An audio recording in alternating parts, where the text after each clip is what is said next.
Cooking with Rusha রান্নাঘরে আজকে আমি হাজির হয়েছি খাসি পোলাও রান্না করার রেসিপি নিয়ে। এই রান্নাটা করার জন্য খাসির মাংস নিয়ে নিয়েছি, পোলাও চাল, আদা রসুন বাটা, পেঁয়াজ কুচি, গরম মশলা, শাহি জিরা, গরম মশলা গুঁড়া, তেজপাতা, মটরশুঁটি, কাঁচামরিচ, ঘি আর তেল নিয়ে নিয়েছি।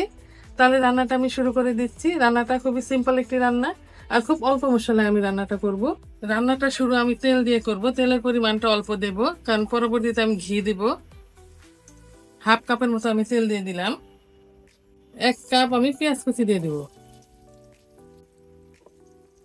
পেঁয়াজগুলোকে হালকা বাদামি করে আমি ভেজে নেব। 2টা তেজপাতা দিয়ে দিব।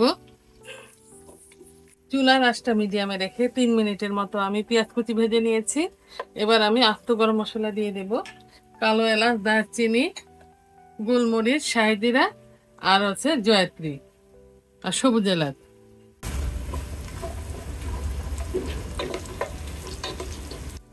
অল্প কিছুক্ষণ ভেজে নেব। এবার আমি 3 টেবিল চামচ পরিমাণ আদা রসুন বাটা দিয়ে দিব। অল্প একটু পানি দিয়ে কষিয়ে নেব।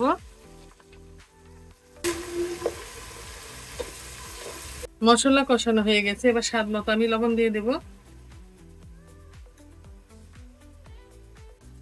এখানে আমি 1.5 কেজি পরিমাণ মাংস নিয়েছি। মাংসগুলোকে কেটে দিয়ে পরিষ্কার করে পানি ঝরিয়ে নিয়েছি, রেগুলার সাইজ করে কেটে নিয়েছি। এবার আমি 10 থেকে 15 মিনিটের মতো কষিয়ে নেব ঢাকনা দিয়ে। চুলার আঁচটা মিডিয়ামে রেখে আমি 15 মিনিটের মতো কষিয়ে নিয়েছি। মাংস থেকে কিছুটা পানি ছেড়ে দিয়েছে। এবার আমি এখানে 13-14টা কাঁচামরিচ ফালি করে নেচে দিয়ে দিব। আর এখানে 1.5 টেবিল চামচ গরম মশলা আছে, আমি দিয়ে দিব। এবার ঢাকনা দিয়ে আরো 25 মিনিটের মতো আমি কষিয়ে রান্না করব। চুলার আঁচটা মিডিয়ামে রেখে 25 মিনিটের মতো আমি কষিয়ে নিয়েছি।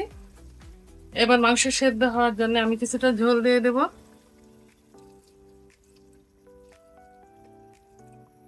আর ঢাকনা দিয়ে আরো 30 থেকে 35 মিনিটের মতো আমি রান্না করে নেব। খাসির মাংস এতে সেদ্ধ হয়ে যাবে। মাংস সেদ্ধ হওয়ার জন্য আমি পরিমাণ মতো ঝোল দিয়ে দিয়েছিলাম। আর 30 থেকে 35 মিনিটের মতো আমি রান্না করে নিয়েছি। 1 ঘন্টা 10 মিনিটের মতো আমি রান্না করে নিয়েছি। মাংস যথেষ্ট নরম হয়ে গিয়েছে। এবার আমি ঝোল দেব। ঝোল দেব মানে চাল নিয়েছিলাম 3 কাপ। যে পাত্র দিয়ে আমি চাল মেপেছি ওই পাত্র দিয়ে আমি পানিটা দিয়ে দেব।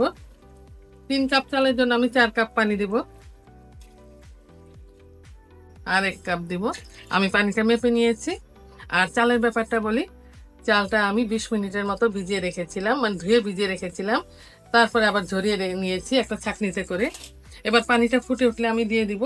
তার আগে আমি কিছুটা গোলাপ জল দেব, 1 টেবিল চামচ পরিমাণ। কিছুটা কেওড়া জল দিব। 3 টেবিল চামচের মতো আমি ঘি দিয়ে দেব। সামান্য একটু লবণ দিয়ে দেব, যেহেতু এবার চাল দেব আমি। মটরশুঁটি দিয়ে দেব। এখানে 1 কাপের একটু বেশি আমি মটরশুঁটি নিয়ে নিয়েছি, দিয়ে দিলাম। আর ঢাকনা দিয়ে দিলাম। পানিটা বলক চলে আসলে তারপরে আমি চাল দিয়ে দিব। পানি ফুটে উঠেছে, এবার আমি চালটা দিয়ে দিব।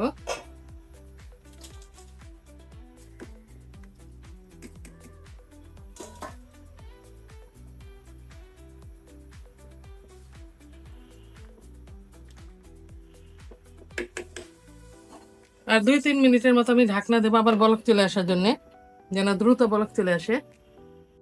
3 থেকে 4 মিনিটের মতো আমি ঢাকনা দিয়ে রেখেছিলাম। আর ঢাকনা দেব না। চালের পানি আরেকটু টেনে আসলে আমি দমে দিয়ে দিব। চালের পানি অনেকটাই টেনে আসছে। এবার আমি চুলার আঁচটা একদম নেবু নেবু করে দিব। আর 20 মিনিটের জন্য দমে দিয়ে দিব। দমে দেওয়া অবস্থায় 10 মিনিট হলে আমি একবার নাড়া দিয়ে দিব। 20 মিনিটের জন্য আমি দমে দিয়েছি, তবে 10 মিনিট হয়ে গেছে, একবার নাড়া দিয়ে দিব।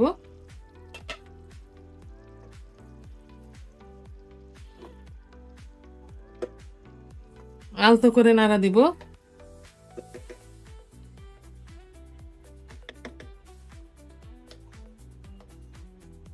আর 10 মিনিট পরে আমি নামিয়ে নেব। তারপর একটা সার্ভিং ডিশে নিয়ে দেখিয়ে দিব রান্নাটা আমার কেমন হয়েছে। তৈরি হয়ে গেছে খাসি পোলাও। এই রান্নাটা করার জন্য খুব বেশি মশলার প্রয়োজন পড়ে না। দেখতে যেমন ভালো হয়েছে, খেতেও সুস্বাদু হয়েছে। আজ এ পর্যন্তই। আগামী দিন নতুন কোনো রেসিপি নিয়ে আমরা আবার আপনাদের সামনে আসবো। আল্লাহ আল্লাহ হাফেজ। হাফেজ।